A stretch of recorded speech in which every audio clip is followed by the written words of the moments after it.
Hello everyone! Sino ba rito yung nahihirapan mag-save ng files from a Google Drive link na sinend sa Messenger? This tutorial is for you! Una, open your Messenger and hanapin yung message na may Google Drive link. So ito yung view natin. So kahit anong gawin natin, saan tayo mag-click, so we cannot save the files.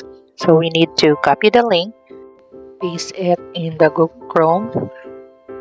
So, dito, tinry ko lang ulit. So, wait tayo. And we are here directed in the Google Drive.